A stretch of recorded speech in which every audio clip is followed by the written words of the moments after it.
ꯁꯤꯗ ꯈꯥꯝꯃꯁꯤ ꯀꯧꯔ ꯍꯣꯔꯥ ꯁꯝꯅꯤꯅ ꯌꯣꯡ ꯃꯥꯜꯂꯦ 이스 까나노노 시노 비틀나 가리라 동아지 꼭 나와 아름나 항마 Good morning ma'am. Ngasi je yumda nga khaidaru ke tawne mako akoi ke akoi chingda ha batare how je viral ju kan oi reels ta ha batare viral kitang oi re e bako ha bini visitor mayam suna henjalak padagi hojik to ai su yam yeng ngak pa ha batare akoi khung ju oi ra ko winter sida ai su udre ba su yeng dre ba ha batare su yeng dre ba ko mafam do ado ai chu hojik ngak tang yeng ge moi gi leichin thaba ching gi view do akoi gi view do akoi kun gi view do ado taying or ge nga sai ayuk ta gari ma am thogat na khim ne ba aina walking chat pa kan li long do ko ado yeng or ge ma am kamai to ge do hojik okto pha di ne ba li long di na pa ai lo la ka ni lo okto su lak de kamai to ni okto da chala ge to ne ko si khong na li long phau ta ma khong chat pa sui ai ado char su ka ki do ni na ko ado thieng do ma le ba sum khong na chat pa se Lilong je okto je ngai chala ke tawne leichin khutha di horen pung moina ayam bani yeng balai se tam gi chin naw sing bana yeng balai se kai no hai kan ko view plus aduga akhoi gi leichin je tam da loi lei ki doi ne ba pung 7 na doi da di tam da lei ki doi ni adu mathak ta na akhoi ching da na nong sagala ani ba ko ai horen uchara ke me yeng se ko kam phajage do ado matai video su moina tam gi chin naw sing koina lak gi matai video sai ut chara ke ko leichin se hojik se loin tam da lei re ko aduga ai ni chapa ka 10 minutes katang ni khoi yum da yodoi se aduga anda mathak tana khoi ching na song lei re ko khoi khun gi ching je sidane ek kilometer ani ahum katang ni ba lei ri do ado yeng ora se ko kamain to ge leichin do mathak tana khoi ching dana nungsa thola mani ba numit thola mani ba ko ajana nungsa su thola mani ado leichin sina matam da loin lei re tu sida loin lei gre ba ko oren pung tara do ai loin ka khat khrani amu leichin je as ngasi di mi me am lai hai ba ko ado khoi gi khun gi group ta su mi me am lak pa gi thak lak pa gi ai su amna yek ning ba ta re ado ko mu church su am kan hing ak pa church ka da bu ku gi re ba ko ado gi sum tat pa da li long yo salak to re ai okto phang da ba gi okto phang e chale ya dik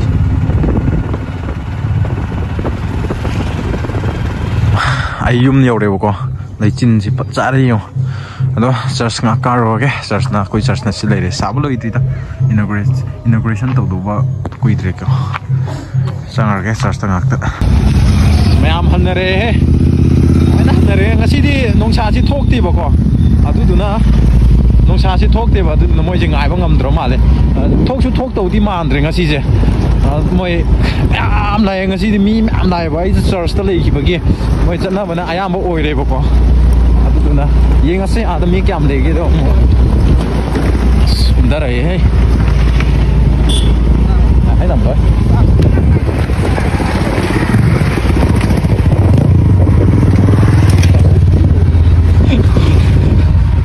leichin di padana thai ngasi je padana inge ko ado keno nungsa je chak pira di view je phaja ka do ne ba ngasi di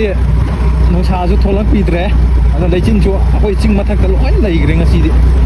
ai no mi oi ja no kum nungsa je thok di tholok ki do ma le tatana do se tatana no pi ju be a lai he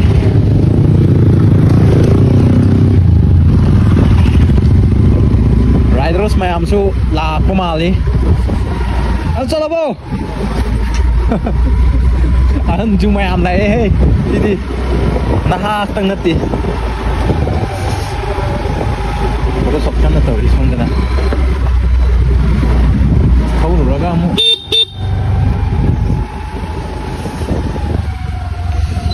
aja ngai jing kan jo ta se na de ja cái nó lấy xa bí sinh tum chít phá mà rồi của em sân coi chú chắc làm này mà có bọn em môi chú coi chú na khen à vậy sao sẽ chú chẳng kịp ní na prayer ꯇꯧꯔꯨꯕꯗꯒꯤ ꯑꯁ ꯀꯩꯅꯣꯅꯦꯍꯦ ꯁꯤꯗꯤ ꯀꯗꯥꯏꯗꯒꯤ ꯁꯤꯗꯤ ꯄꯨꯔꯥ ꯑꯣꯜꯂꯦ ꯌꯥꯔꯣꯏ ꯌꯥꯔꯣꯏ ꯁꯤꯗ ꯈꯥꯝꯃꯁꯤ ꯀꯧꯔ ꯄꯨꯔꯥ ꯑꯩꯈꯣꯏ ꯁꯥ ꯂꯩꯔꯦ ꯁꯤꯗ ꯣꯏ ꯀꯤꯗꯅꯤ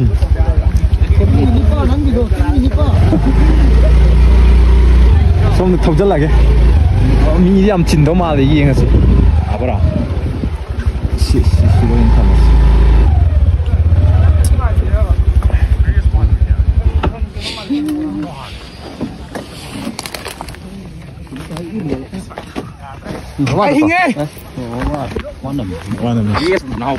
ꯑꯝꯇ ꯆꯠꯀꯦ ꯑꯥꯗ ꯀꯌꯥꯝ ꯃꯤꯗꯣ ꯀꯌꯥꯝ ꯌꯥꯝꯒꯦꯗꯣ ꯌꯦꯡꯉꯒꯦꯀꯣ ꯃꯌꯥꯝ ꯁꯨꯃꯥꯏꯅ ꯂꯩꯔꯦꯀꯣ ꯂꯩꯆꯤꯟꯗꯤ ꯉꯁꯤꯗꯤ ꯂꯩꯆꯤꯟꯗꯤ ꯐꯖꯅ ꯊꯥꯔꯦ ꯇꯣ ꯑꯗꯣ ꯃꯣꯏ ꯀꯦꯝ ꯇꯧꯕꯁꯨ ꯌꯥꯝ ꯌꯥꯎꯅꯔꯤ ꯀꯦꯝ ꯇꯧꯕ ꯃꯌꯥꯝ ꯌꯥꯎꯔꯤꯀꯣ ꯑꯌꯨꯛꯁꯤꯗ ꯆꯥ ꯊꯛꯑꯒ ꯑꯁ ꯁꯤꯗ ꯂꯣꯏꯅ ꯊꯧꯖꯜꯂꯛꯑꯦ ꯔꯥꯏꯗꯔ ꯃꯌꯥꯝꯁꯨ ꯌꯥꯎꯕ ꯃꯥꯜꯂꯦ ꯂꯥꯛꯏꯁꯦ ꯑꯝꯇ ꯌꯦꯡꯉꯨꯒꯦ ꯐꯤꯕꯝꯁꯦ ꯀꯃꯥꯏꯅ ꯇꯧꯒꯦꯗꯣ ꯑꯉꯥꯡ ꯃꯆꯥ ꯑꯩꯈꯣꯏ ꯃꯌꯥꯝ ꯊꯣꯛꯂꯛꯑꯦ ꯑꯉꯥꯡ ꯃꯆꯥ ꯑꯩꯈꯣꯏ ꯃꯌꯥꯝ ꯂꯥꯛꯑꯦ ꯁꯤꯗꯤ ꯅꯨꯡꯁꯥ ꯁꯥꯒꯠꯂꯛꯇꯕꯩꯅꯦꯕꯀꯣ ꯃꯐꯝ ꯑꯁꯤꯗ ꯑꯃꯣꯠ ꯑꯀꯥꯏ ꯄ꯭ꯂꯥꯁꯇꯤꯛ ꯍꯨꯟꯗꯣꯛꯄꯤꯒꯅꯨ ꯌꯥꯗ꯭ꯔꯦ ꯅꯨꯡꯁꯥ ꯊꯣꯛꯂꯛꯇꯕꯩꯅꯦ ꯚ꯭ꯌꯨ ꯐꯖꯗ꯭ꯔꯤꯁꯦ ꯑꯗꯣ ꯂꯩꯆꯤꯟꯁꯤꯅ ꯂꯣꯏꯅ ꯈꯨꯝꯖꯤꯟꯈ꯭ꯔꯦꯕ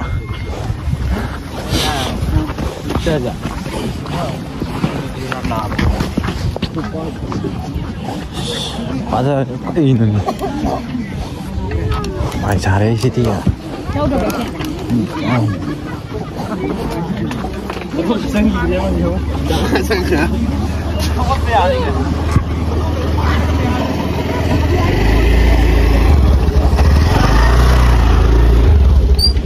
잡았어. 피크닉 떠오지 아우 말해. 나는 혼자 없는 사람은 불러. 가리고. 공대. 스마일래. 이 구야는 지리 깨네.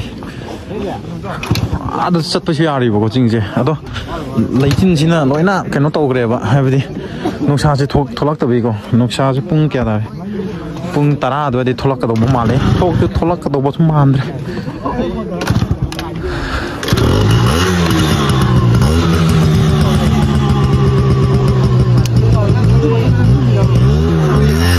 ꯑꯩꯈꯣꯏ ꯈꯨꯟꯒꯤ ꯃꯤꯗꯒꯤꯅ ꯁꯤ ꯂꯥꯛꯄ ꯚꯤꯖꯤꯇꯔꯁ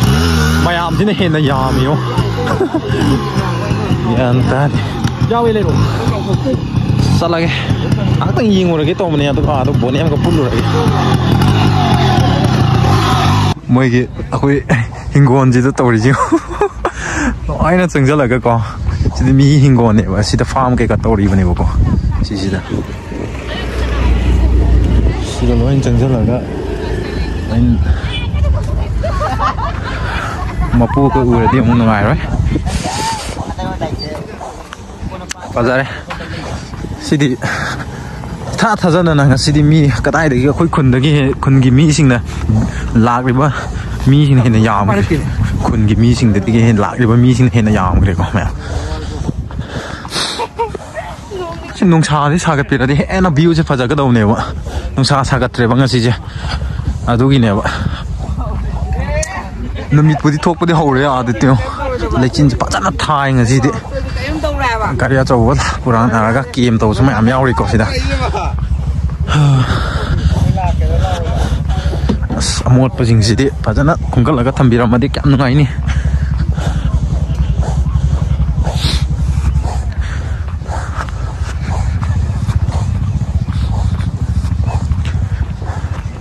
ꯁꯤꯁꯨ ꯄꯨꯡꯍꯥꯡ ꯍꯥꯡꯉ ꯂꯩꯔꯝꯃꯦ ꯅꯍꯥꯟꯗꯤ ꯌꯥꯝꯅ ꯍꯥꯡꯖꯜꯂꯛꯑꯦ ꯑꯁ ꯒꯥꯔꯤ ꯃꯌꯥꯝꯁꯤ ꯌꯦꯡꯉꯣ ꯃꯌꯥꯝ ꯀꯗꯥꯏꯗ ꯑꯩꯈꯣꯏ ꯈꯨꯟꯗꯒꯤ ꯃꯤꯗꯒꯤꯅ ꯂꯥꯛꯂꯤꯕ ꯃꯤꯁꯤꯡꯅ ꯍꯦꯟꯅ ꯌꯥꯝꯈ꯭ꯔꯦ ꯇꯧꯔꯤꯁꯦ ꯅꯨꯡꯉꯥꯏꯕ꯭ꯔꯣ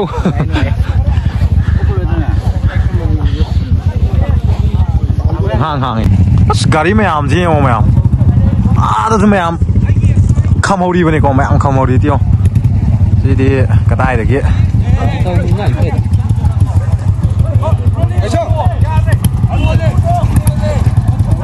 ꯁꯤꯁꯤꯅ ꯑꯩꯈꯣꯏ ꯑꯩꯈꯣꯏ ꯈꯨꯟꯒꯤ ꯍꯥꯏꯕ ꯇꯥꯔꯦ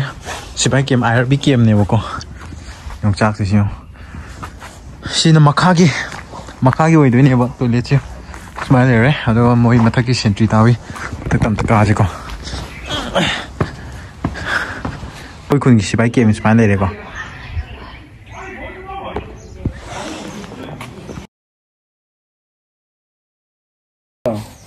cái cháu rất là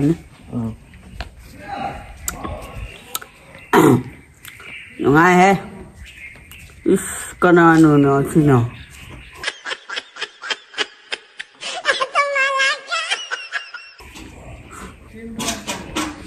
okay YouTube ke nupa singna Peter Konsam okay ani na amana chatlo amana chatlo ay asukyan tadre adugine ngarang pung taramathoy tarani aduda nupi na aywa aibu nang siwa aywa ai kumde adu dosani he kanano ni okay ching chan masu YouTube hangeba adu hangne da ko suyo tho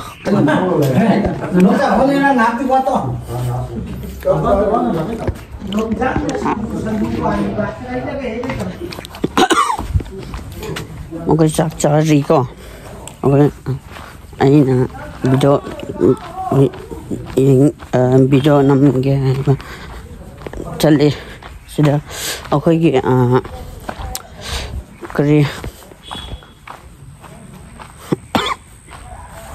कोई कुंडी police station है जिसे मुझे ना P रहा देखो आते जा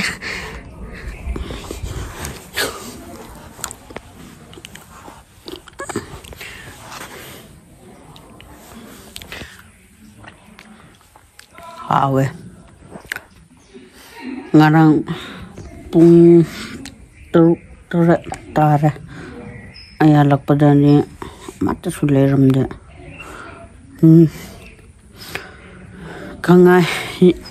kangai yang ma chalame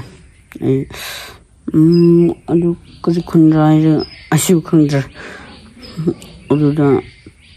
kangai yang se ai bagi konsamna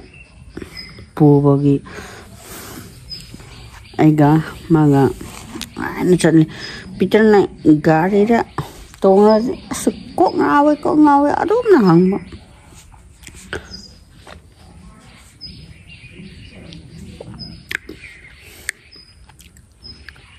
mokujo marine adubu ai no ante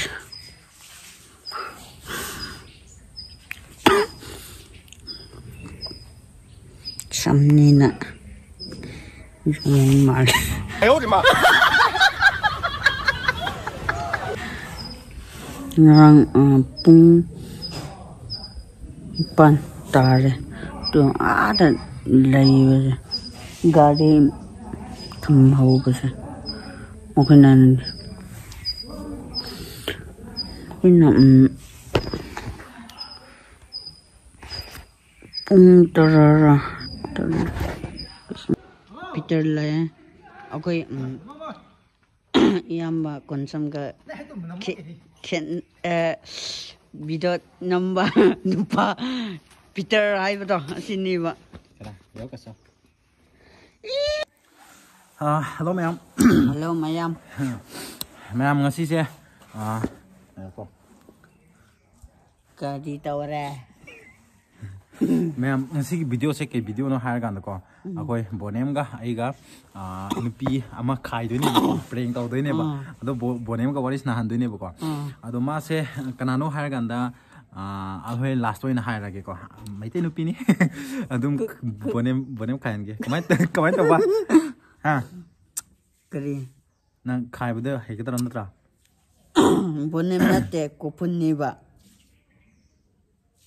kaino na te ba mamin do oh hoi hoi kopun hai na anh chỉ ra nên năng phu ra đi natti sidadi ai kopun ni hai ba ko la di last surprise na ai bonem ne hai doi ba khambra sida natti sida ko da to si ko chat praying si pa ka praying si ko ani ngi akoi ko kem to waris na da natte ba wari kem to sana le ko anh chú anh ở đâu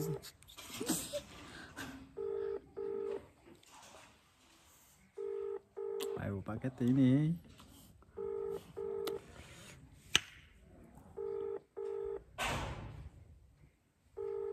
oh pakai leroidra pakai tau mandre bonem oh pakai tre si amuk si to amuka namuka tau gitu tao lên nè tao sih jangan sih hả học chụp à kalau tau mandi dah bay ra đi mà phun đồ thu gai rồi